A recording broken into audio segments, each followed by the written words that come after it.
Hello, and welcome to another World Court of Human Rights Design Team meeting. My name is David Gallup. I'm here with attorney Mark Ottinger, and we will be today discussing the further elaboration on the editing of the draft statute for the World Court of Human Rights. And Mark will highlight today various parts of the statute that we have not talked about before, and we will go into a short discussion on some of those items, and then we will leave a longer, detailed and analyzation of those aspects of the statute for another design team meeting in the near future. So, Mark, if you would like to go ahead and show us items from the draft statute that we have not yet talked about, and discuss the importance of those particular items.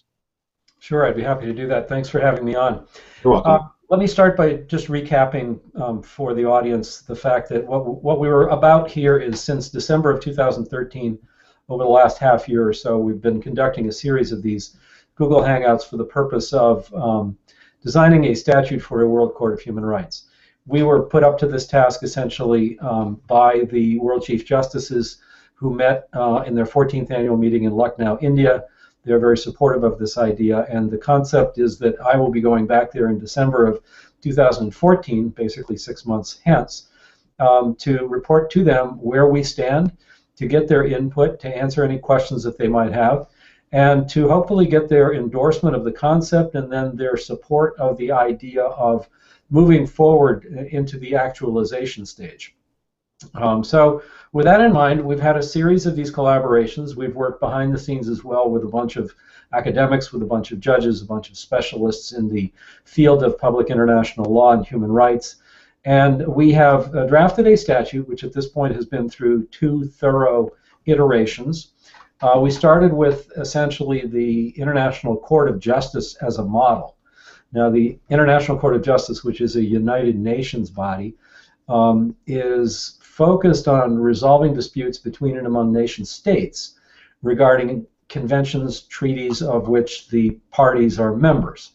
The fundamental difference between the World Court of Human Rights as envisioned and the International Court of Justice is that the World Court of Human Rights would be a place to which individuals or classes of individuals could seek recourse to remediate existing violations of human rights law. An example might be, the 2 million displaced individuals who are Syrians, many of whom are now in camps outside Syria as refugees. The body of law that would be essentially used, or the principal piece of law that would be used in connection with the adjudication of the court, would be the Universal Declaration of Human Rights, and the conventions that basically have been promulgated by the United Nations beneath that, if you will. There is the Universal Civil and Political Rights Treaty, which I suppose would be example number 1 of the 9 human rights treaties that are generally referred to when we think of UN human rights treaties. But of course, there's bodies of law also with respect to the regional courts. There's the European Court of Human Rights, there is a Pan-African Court of Human Rights, and a Pan-American Court of Human Rights, each of which has its own statute and each of which has a set of its own substantive laws, basically conventions and treaties between and among the member states of those regional human rights courts. They are similar in some ways, they are different in other ways. The European Court of Human Rights is perhaps interesting to us in that it offers a direct right of action by individuals and I think classes. And so it would have that similarity with a World Court of Human Rights. So keeping in mind that in Asia, which represents 60% of the world's population, there is no regional court of human rights, we would be essentially giving a venue for the entire world as opposed to a percentage of it now. And we would also be sort of structurally unifying the courts, the judicial infrastructure, if you will, that adjudicates human rights. Those 4 existing pieces being the International Court of Justice, with the limitations that I mentioned, the European, African, and American regional courts. So we would be unifying all 4 of those courts into a worldwide human rights system, and we would also then be taking the jurisprudence, in other words, the case law, if you will, of these various courts, these 4 courts, and through the process of hearing cases at the World Court of Human Rights, we would be creating a body of law that would be uniform. Well, maybe not uniform, but it would be a single body of law arising out of what is currently a fragmented sort of patchwork quilt. So with that in mind, again, the second draft of the statute has been completed, and the design team is now going to go into a phase of getting ready essentially for my efforts in 6 months to go back to India and get the Chief Justices, give them the information and get their feedback, and then hopefully get their support. So we're kind of in a pragmatic stage. We do hope to have a variety of individuals join us in a series of additional video conferences, if you will, between now and December, where we can talk about some of the substantive issues. But so what I'd like to do today, with your permission, is to take a look at the statute and go through it. I think what I would prefer to do is essentially just run through it top to bottom and take about 15 or 20 minutes, as opposed to trying to say, well, this is new since we last talked. So this can be kind of a self-contained video. So I'm going to try and pull up the existing statute. I'm going to ask you, David, are you seeing it? Not yet. Okay, I'm trying to get the website. So tell me when, so you're still seeing me, right? Correct. Okay, let me do a screen share. There it is. Okay, so again, for our viewing audience, the website on which we chronicle our work is www.worldcourtofhumanrights.net, and this is the front page. It's going to be updated shortly to reflect where we are, but you see here on the navigation panel on the left-hand side a variety of subjects. I'll just commend to anyone who's watching for the first time the topics where there's some interesting things listed. Some of the quotations that came called pearls from Lucknow, some of the quotations of various Chief Justices who attended last December. What we're going to focus on in the next few minutes is this World Court of Human Rights Statute current draft. If you're interested in seeing the original ICJ, the International Court of Justice Statute, it's right there in the original form.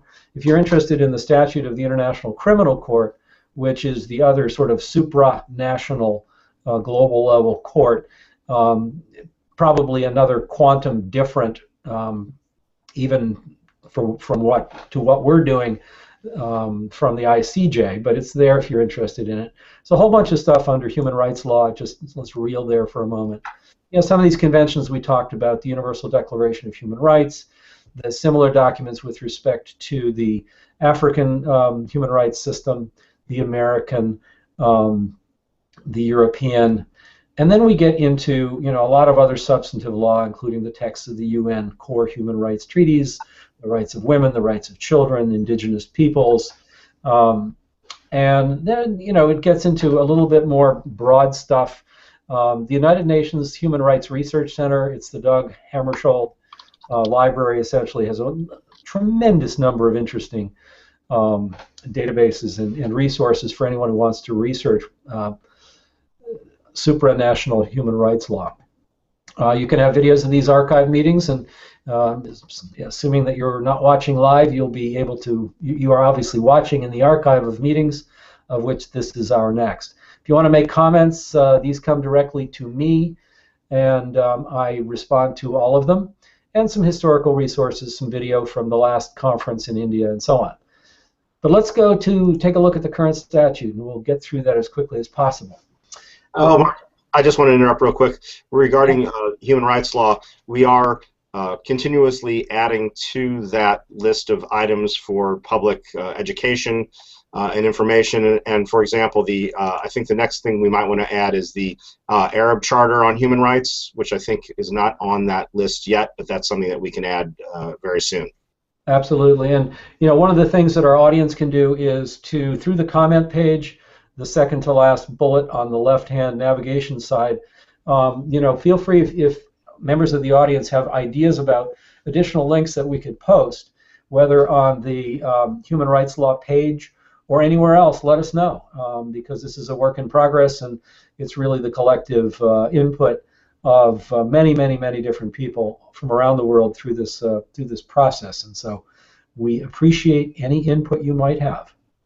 So again, at the front end of this statute is a resolution which we are hoping to have the justices sign on to at the next meeting, with a list of individuals, a list of the Chief Justices who will be participating, because it is our hope that a sort of a subcommittee, an executive committee of that group, will be available to meet with potential funding organizations as we move from the drafting stage to the actual implementation stage, which will occur during calendar year 2015. So aside from the resolution itself, we then go to the statute itself, which, given the meetings in Lucknow, India, I think we are going to subtitle the Treaty of Lucknow. Again, treaties are intrinsically agreements between and among typically nation states, but as you will see in Article 1, and this I think is really a critical thing that makes the Treaty of Lucknow stand out in public international law, is that yes, indeed, we contemplate that this treaty will be a convention, or which is going to be acceded to by an increasing number of nation states over time, hopefully eventually all of them. But in the meantime, it can also be acceded to by national judiciaries.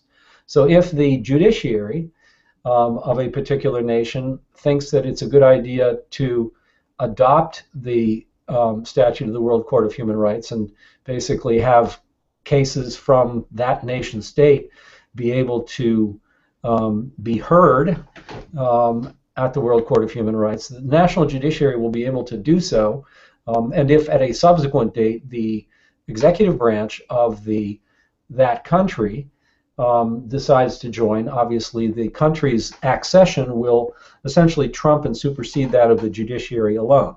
But so again, this is sort of a unique aspect of this treaty, that it is a treaty that can come into existence through membership either by nation states or by national judiciaries. Some people have asked the question, well, can you do that? Can judiciaries actually join together in treaties? And the question that the experts who have been debating this issue with us have essentially reframed it as, is there anything that prevents national judiciaries from doing this?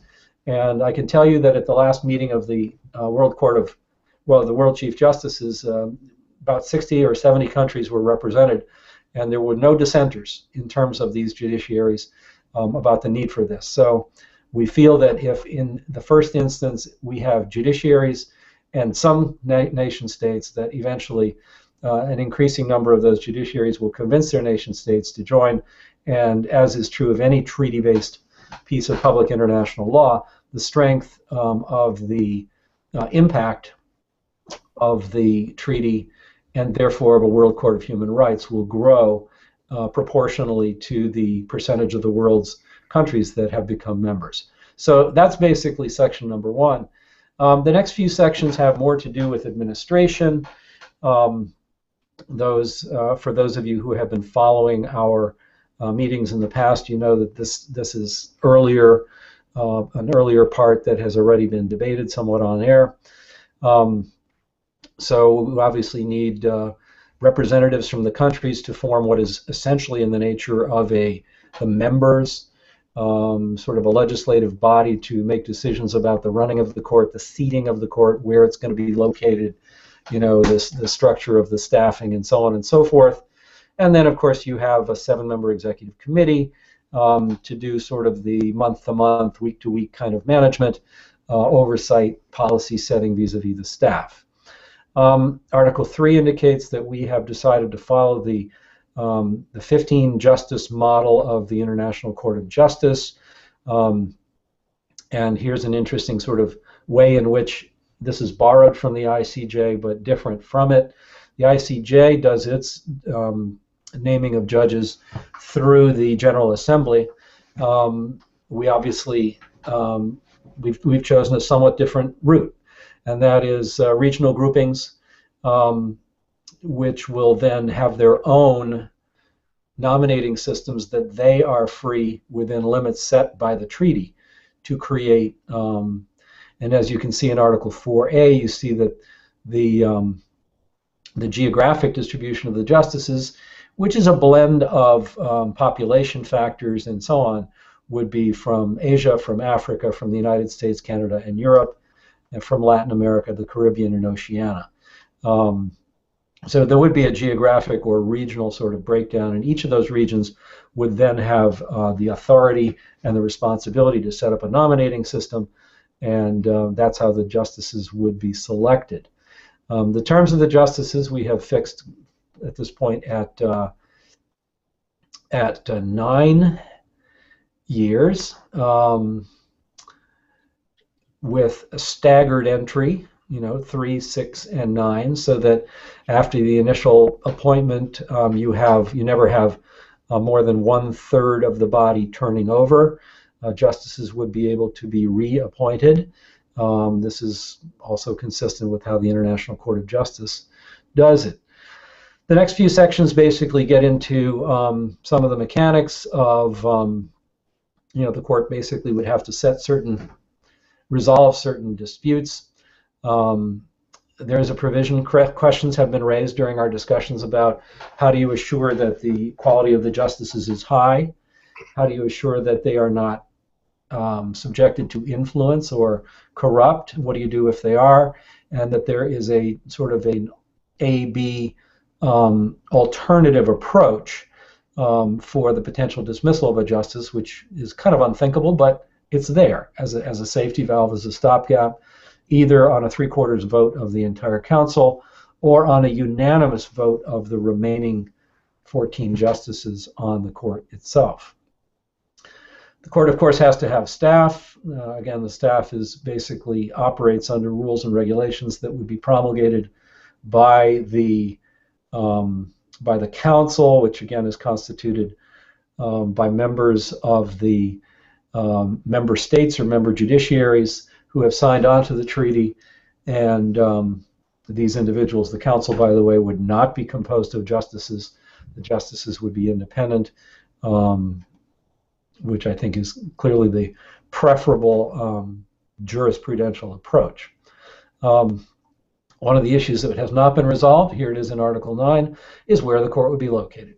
The ICJ, of course, is located in The Hague, in the Palais de Justice, I believe it is called, or Palais de Paix, the Peace Palace, and it's a wonderful building with a long history, and the location of this court would be something that we have left to decide at a later date. Disqualification of justices. We certainly wouldn't want a justice to sit on a case in the event that he or she had some previous professional experience with respect to the case in another lifetime, if you will, in a capacity, let's say, as a lawyer or a judge prior to joining the World Court of Human Rights. Anybody of that sort of description would not be able to sit on a case that subsequently got filed. So a 15-judge panel is a pretty cumbersome thing. It's not unheard of. That's how the ICJ operates. But we have concluded that that the court should also be able, you see in Article 13, to sit in panels, and panels could be again would be structured by the court as a whole, and could be any number of judges, presumably larger panels for more complex decisions, smaller panels for decisions that were deemed to be worthy of being heard, but which perhaps could be effectively adjudicated with fewer than 15, maybe many fewer than 15 of the justices sitting. And the court is designed in such a way that even though it would sit at a permanent location, that it would have the ability to hear cases either in plenary session, in other words, with the entire court, or in panel form, in any location, any suitable location elsewise, which would make it handy, presumably, for the parties, and therefore, a better way to dispense justice to some extent if you can bring the court to the problem. We can't cover everything in the articles themselves, in the rules, in the statute, and therefore the court, as all courts do, would have rulemaking authority, can address things like rules of procedure, rules of evidence, the nuts and bolts, and a procedure or a process for the creation and modification of such court rules is provided. Article 15 is again reminiscent of the International Court of Justice in a sense that obviously if you have a case that involves a particular country,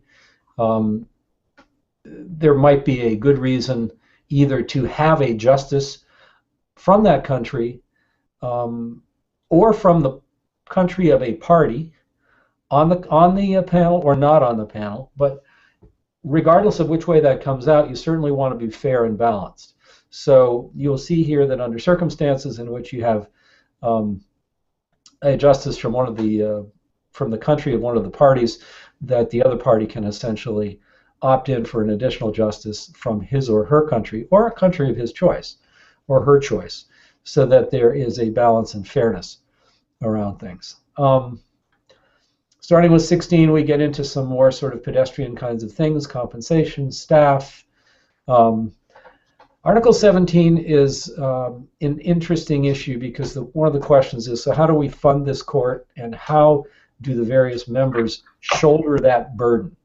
Should it be equal? Should it be based on wealth? Should it be based on population? Gross domestic product per person? This was an issue that gave us a little bit of interesting debate. I will tell you that we looked at the ICJ, and I will tell you that the ICJ has a budget that's pretty staggering when you think about it in the first instance. This past year, I think it was $51 million. That's a large sum of money, but we're talking about an institution that affects the human rights of tens of millions, maybe hundreds of millions of people worldwide. And in the context of a global economy, a $50 million budget is large, but it's not overwhelming. And we've also discussed the fact that if the folks that capitalize this court were to capitalize it with $1 billion in the aggregate, invested at a 5% rate of return, that produces $50 million per year. So an investment or a capitalization of $1 billion would essentially allow a World Court of Human Rights to operate at the same sort of level economically, business-wise, as does currently the International Court of Justice. Yeah, I would say that's a small, relatively small budget when you compare a local school district here in the Washington, D.C. area might have a $100 million annual budget. So right. Half of that to run a human rights court seems very minimal. Right, and also, again, you have to weigh it against the impact, which, not to diminish the impact of, let's say, the Washington, D.C. school district, but, it's a relatively small fraction of a relatively medium-sized country in the world, and when you talk about 7+ billion individuals, many of whom, sadly, are at risk with respect to their human rights. I mean, this is an area where money well spent on a system that can increase the quality of life for such a large number of individuals is going to be returned many, many, many times over. So we move then into some of the more sort of academic sides of things. Article 18 and Article 19 have to be looked at sort of compared. Contentious jurisdiction is a situation where you actually have parties that are in dispute. You might say that, take Jews in Ukraine, who might claim that they are their human rights are being violated by, foreign occupation or the threat of a foreign occupation. What we contemplate in Article 18 is that individuals or a class of individuals that was certified appropriately as a class could bring an action against the offending, let's say, neighboring jurisdiction, And so that would be an example of contentious jurisdiction. What you see in a lot of human rights cases is that countries will actually not have to be forced to the table, but might come to the table and say, we have the following fact pattern, and we would like some guidance. And so they can petition under appropriate circumstances for an advisory opinion. And that would be contemplated in Article 19. And so these two differential types of jurisdiction are commonly encountered in the context of public international law, and both are incorporated into the powers of a World Court of Human Rights. I do have a comment about Article 18 in particular, Mark, Sure. with regard to whether, and this would be something that we can debate in the future in much more detail, but whether the court could be a court of global first instance. That is, once a person has attempted, or a group of people have attempted to gain recognition of the fact that the rights have been violated in a local court system, they've gone through that court process. If that seems to fail them, would they be able to go to the World Court of Human Rights, even potentially bypassing the regional or ICJ system completely? I think that's an important concern, because if they're having trouble getting a respect for their rights within that national system, would they still be able to go regionally or even to the ICJ and have in a current situation of rights violation, have the rights be respected, or have an adjudication of the rights violation occur effectively? And I'm wondering whether the court, as a court of first instance in that kind of circumstance, might be useful.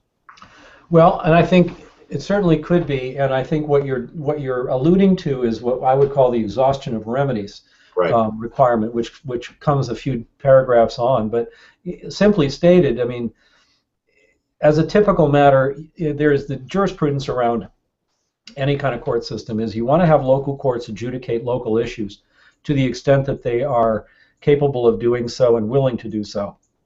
So, you don't go straight to the U.S. Supreme Court with your local dispute. But if you take it to your local court and you get a decision that you don't like, you can appeal it to the next level. And if you don't like that decision, you can appeal it on. At some points, you get to the stage where it's not an appeal by right, but it's an appeal that the court can take if it feels that the case meets the criteria that have been set for granting certiorari. We'll talk about that in a minute as we get a little further down through the article. But yeah, as a simple matter, yes, you would assume that you would have to exhaust your remedies before you come to a World Court of Human Rights, unless attempting to exhaust those remedies might be a futile gesture. And that's part of the jurisprudence around exhaustion of remedies. But typically, I think what you would say is that the adjudication of a human rights violation would start, let's say, in Malaysia. Well, maybe that's a bad example. I should take an example of Africa, for example, because they have a regional court of human rights. You have a dispute that happens in the Central African Republic. Now, it may be that resort to those courts would be futile. Let's say that they're in the hands of a non-independent judiciary, or at least that the World Court of Human Rights were convinced that that's the case. So that it may be that they didn't really have a domestic nation-state court to go to. The next question would be, well, shouldn't they take the matter first to the Pan-African Human Rights Court? And if the matter was within the subject matter jurisdiction of that court, normally you would say yes, and that they would have to go there and lose, and then possibly come to the World Court of Human Rights. Again, if for whatever reason, under the circumstances, trying to get resort at the Pan-African Court of Human Rights would be a futile gesture, then that exhaustion remedy could be, or requirement could be, excused, and the World Court of Human Rights could take the case. I mean, what we're going to see as we get through the latter part of these articles is that ultimately the cases that are taken by a World Court of Human Rights are discretionary on the part of the justices, and they determine which of those cases they should hear. I mean, that's to be distinguished from something like the European Court of Human Rights, which, remarkably enough, doesn't have a sifting or a cert process. They take all cases that come to them. As a result, the quantum of effort of judicial product that can be devoted to each one is limited.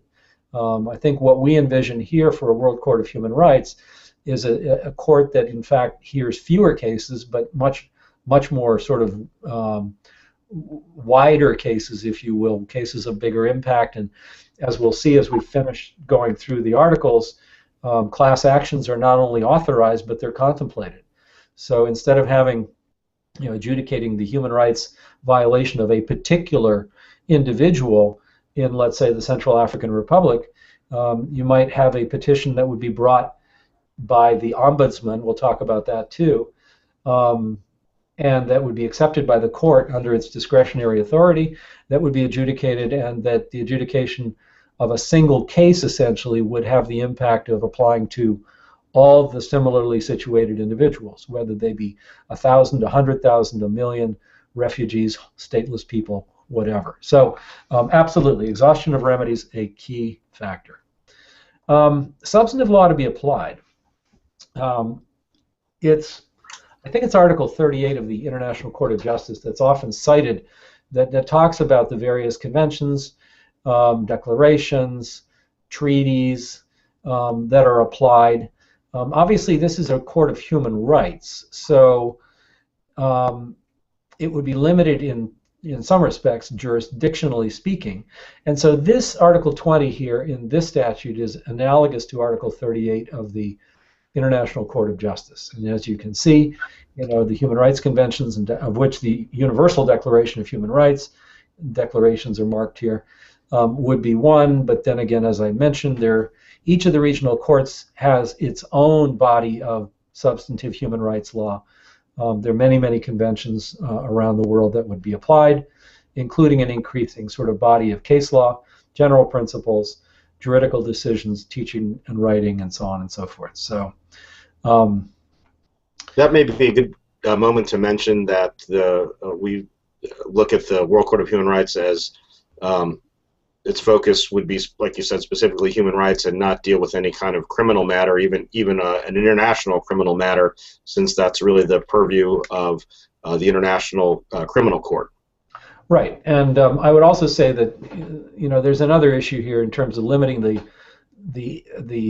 jurisdictional limitations of a World Court of Human Rights. And I was just talking with a colleague about a situation in which there was an Italian court issued a judgment against Germany for civil damages that went back to the 1940s. And the International Court of Justice got involved in talking about the case sort of tangentially. And the reality was that, because the German courts system was reluctant to let the Italian judgment be enforced in Germany. And so the Italian plaintiffs, if you will, who were individuals, a group of individuals, sought recourse with the International Court of Justice. And I think it's fair to say that the International Court of Justice essentially said, in the absence of a treaty between Italy and Germany, the enforceability of a judgment from one country to the other is a matter of what the law calls comity. In other words, basically, sometimes it happens and sometimes it doesn't. But this court, this World Court of Human Rights, as currently envisioned, would also not be a place where the parties would go to seek damages.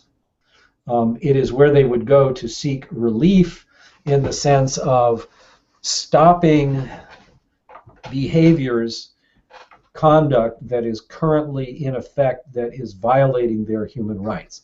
And so, as the world judicial process perhaps gets increasingly modified and increasingly small, if you will, there may be an increasing incidence of the enforceability of money judgments country to country. But right now that is not the anticipated purpose, or not one of the anticipated purposes of the World Court of Human Rights. Selection of cases. We mentioned that, of the, thousands and thousands of cases that might seek review by a World Court of Human Rights, there have to be criteria for the selection of those cases. And in Article 21A, 1 through 7, are some of the criteria, including the number of people involved, qualitatively how serious the alleged violations are, how strong the evidence appears to be, exhaustion of remedies, all of those issues. And so these would be the criteria upon which the court, the 15 justices, would decide, or the systems that would be put in effect by the rules of the court would then make determinations as to which of the potentially thousands of applicant cases would be heard. And I'll digress to point out that the United States Supreme Court gets something like 10,000 petitions per year and typically adjudicates under 100 cases, somewhere like in the high 70s. So what they do is they pick the cases that have the greatest sort of impact, collateral impact, because by making decisions in those 75 cases, the U.S. Supreme Court probably is able to indirectly resolve most of those 10,000 cases sort of by implication. And that way, as opposed to the European Court of Human Rights, a World Court of Human Rights could focus itself, as I said, on the larger, more consequential, more precedent-heavy types of cases. Article 22 talks about how class actions would be formulated. Again, if there's enough similarity between the claims, you got 2 million people that made refugees by the Syrian war. You would assume that trying to adjudicate whether or not a human rights violation has occurred in that context and what should be done about it could be done very effectively in the context of a class action. So as far as standing and party status are concerned, we would have an Office of Ombudsman, and maybe I should jump ahead here for a second and come back.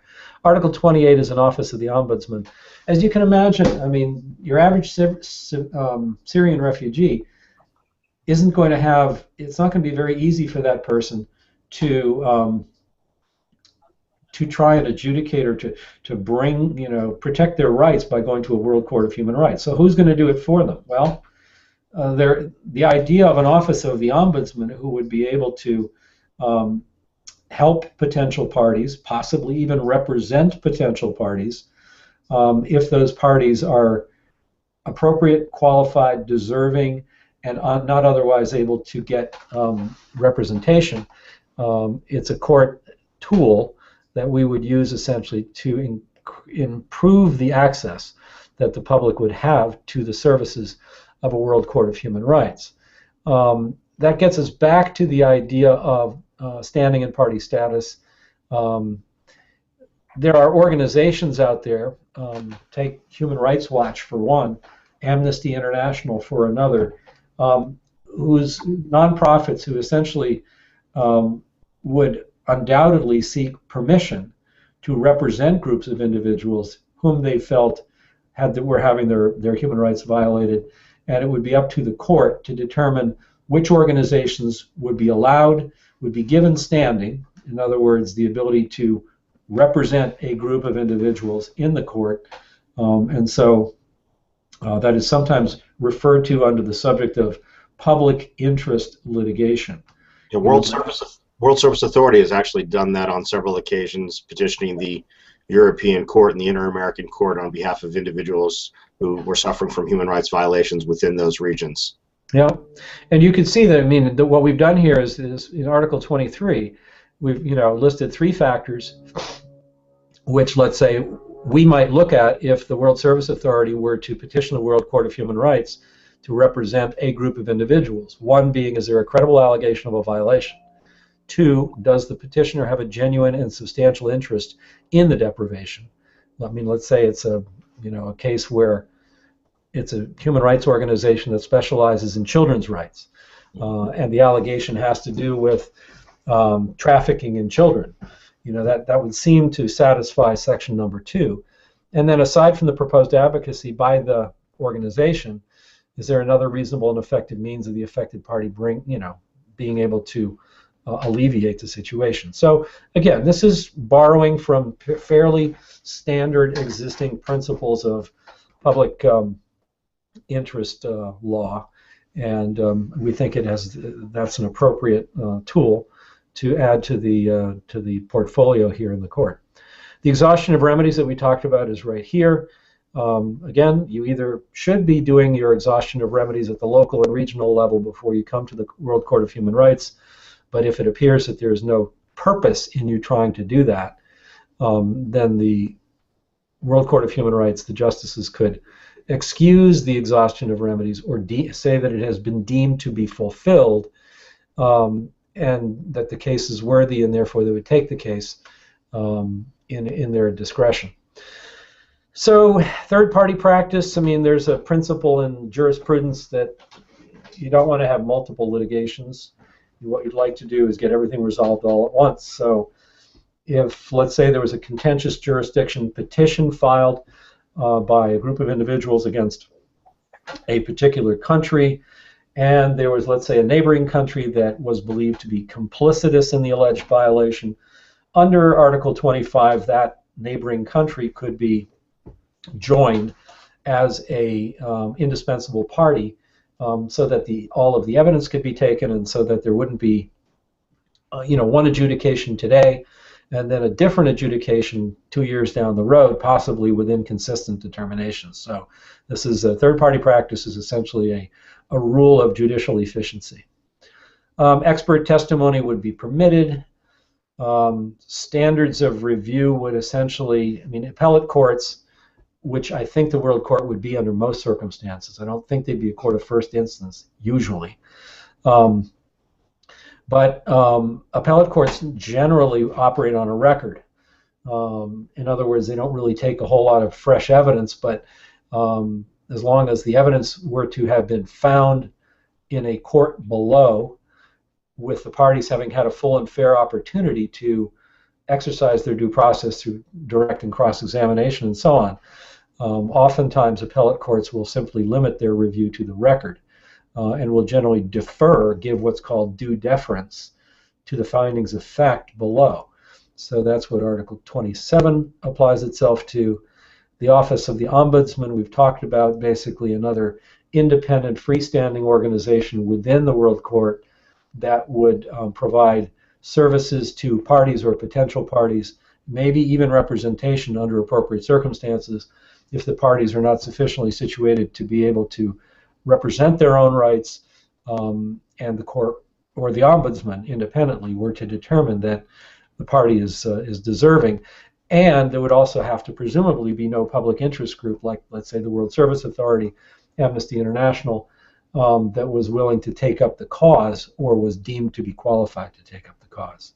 Yeah, I also think the importance of the ombudsman is to let the global public know that there is oversight over the court itself, that the court, if the public thinks that the court is acting inappropriately or extrajudicially, that there's a place that they can go to that will handle that matter. Right. Yep. So the ombudsman basically would be a place that the public could go for any number of reasons. To be educated about the process, to, as you say, David, indicate that there's something fishy here, something needs to be investigated, or gee, I've got a really compelling case and nobody is willing to take it, because I'm of the class of untouchables, or something like that. So even the public interest litigation people in India, let's say, won't take our case. Will the Office of the Ombudsman either do it or find appropriately qualified counsel to do it? Article 29, mediation, if you can resolve something effectively through mediation, which would mean that the parties themselves come to an agreement through the assistance of a qualified trained mediator, I don't think anyone would disagree that it is a less damaging, punishing, expensive, time-consuming, less public approach to it. So we would have a robust mediation system where we would have a cadre of independent mediators who would serve at the request of the parties. Obviously, if mediation fails, you go to hearing. But at least the experience that I've had working in dispute resolution indicates that mediation, if appropriately done, has a fairly remarkable success rate and leaves much more satisfied parties than parties that go through litigation and then end up with a court decision. I mean, it's sometimes said that, you know, the decision was a good court decision when both parties are unhappy, or equally unhappy. So if you can get out through mediation, you either are the parties either are happy or they should be. So because they don't have to agree. Remedies available to the court. You know, this is kind of an interesting sort of important issue, and so the court issues a decision. How is it going to enforce that decision? In countries that are who have signed on to the treaty, a decision of the World Court of Human Rights basically is a decision of that has the full power of a decision of the highest court of the country in question. In the context of a situation where you have a judiciary that has signed on to the treaty, but the executive branch of a particular country has not, you get into this interesting kind of pull and tug, where presumably the judiciary of the country relative to whom the case was decided need to provide all of the court processes that a domestic litigant would be able to invoke in furtherance of enforcing the decision. You know, if you then get to a situation where, you know, the sheriff or the officers, enforcement officers of the court attempt to enforce, let's say, a judgment ordering the release of somebody who is detained, and that order is to be issued against the executive branch of a country who is not a member, you know, is that going to be effective? And the answer is, well, maybe yes, maybe no. I mean, public pressure, what I heard the director of Human Rights Watch say one time, public shaming can be a powerful thing. But again, what we have discussed as we've been writing this statute is that, you know, if you look at the evolution of public international law, human rights law being a subcomponent of it, it's something that has really come a long way and continues to evolve. And over time, we envision a situation where more and more judiciaries will join the treaty, more and more nation states will join the treaty, to the point where, you know, maybe someday in a utopian ideal would be that every nation is part and parcel of it, and nobody thinks of it as a strange thing anymore. But the meantime, every time you have a new addition to the family of people that are respecting the rule of law, you have people whose human rights are being protected more than they were before that particular country or that particular judiciary joined on. So remedies are key.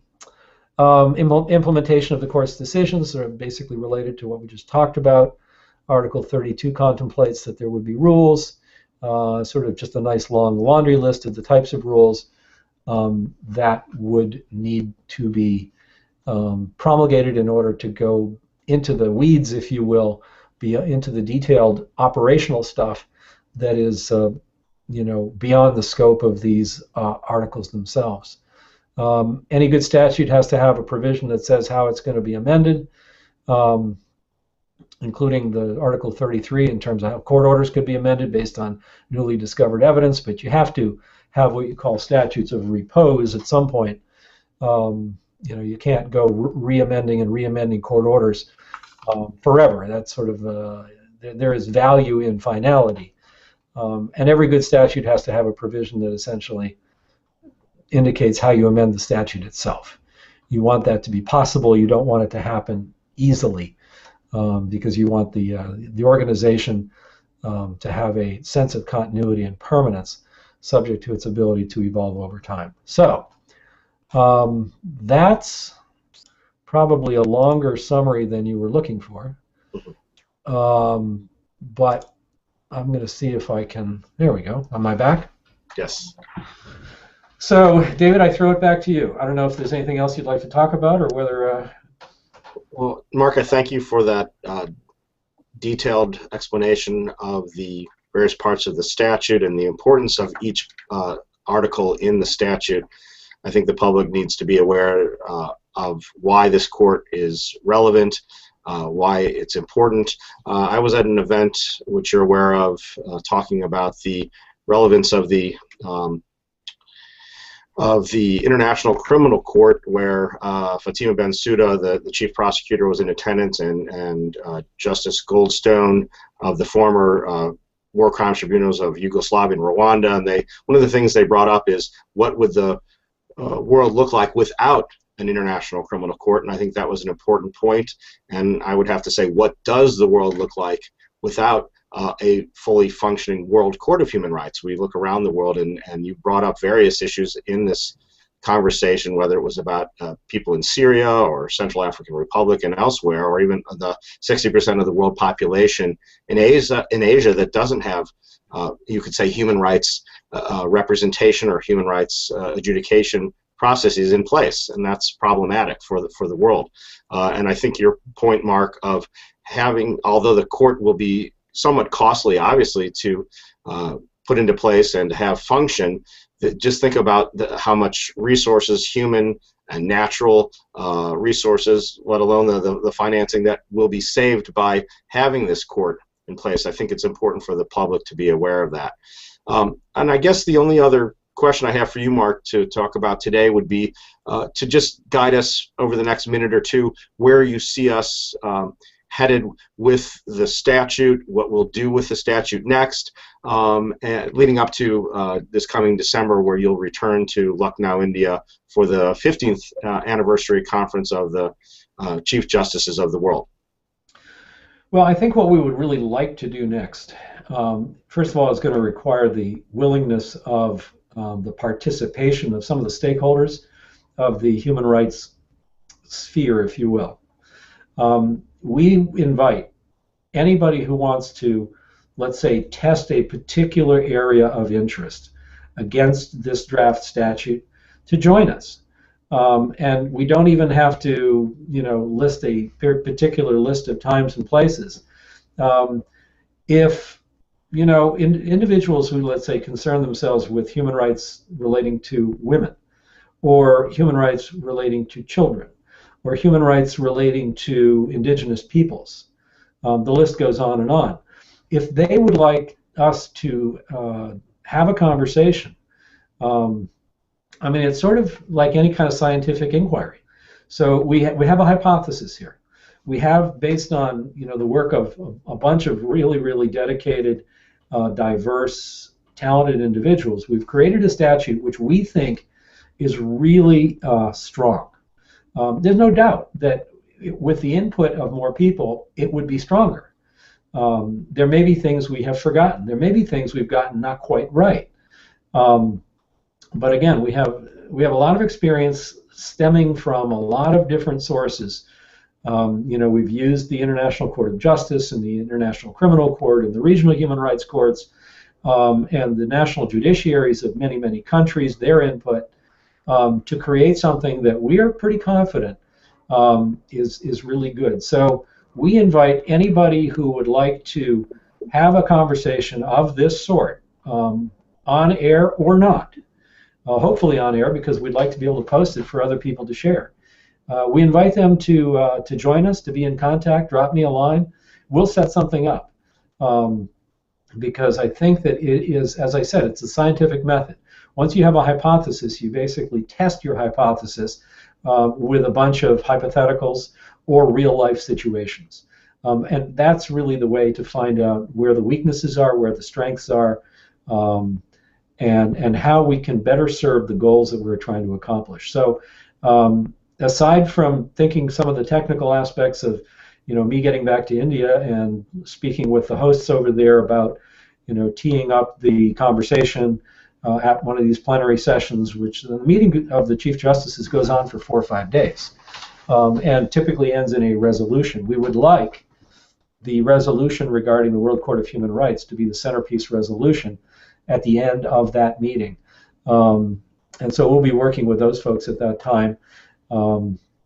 But yes, we welcome as much input as possible, and we would like to be able to say, of course, when I go to India in December, that we have a lot of success, a lot of support. I'll be honest with you. There have been some people that have said, "Gee, we're not convinced that it's possible to do what you're trying to do." That we think that the forces of one word we've heard occasionally is imperialism, will somehow seek to undermine what we are trying to do. You know, I don't doubt that what we're trying to do is hard. I don't doubt that there are forces out there that might feel threatened by what we are trying to do, but I don't think it's that difficult to continue making progress. And again, when I look back just as an academic, 5, 10, 15, 50, 75 years to the history of where human rights and where supranational court systems have come, we have made a tremendous amount of progress. There's plenty of progress yet to be made. But the history proves to us that it's evolving in a very positive, very sensible direction. And so I have great confidence, and I have great respect for the, let's call them naysayers, or the people who lack confidence. But nobody, as many people who have said, I don't know if you're going to get there, nobody has said the trip's not worth it. Nobody has said the destination is not a desirable place to get to. I agree. That's great. Thank you. Well, I expect that we'll have another conversation over the next few months with others involved, once again, to look at specific aspects of the statute as how it might pertain to us, as you said, a particular individual or group's situation of current rights violations, where we can enhance the statute in certain ways. So I'm looking forward to that conversation. And once again, as Mark mentioned, there is a way that you can, through the worldcourtofhumanrights.net website, send a note to us, and that he will reply to raise these issues. We really do encourage you to contact us about any aspect of this World Court of Human Rights development project. And as things progress further on the next step of this development process project of financing, we'll also come back to the public through a hangout to talk to people about how we're moving in that direction also. Great. Well, David, thank you for having me. Thank you. And thanks to the audience. Thanks. Talk soon. Bye-bye.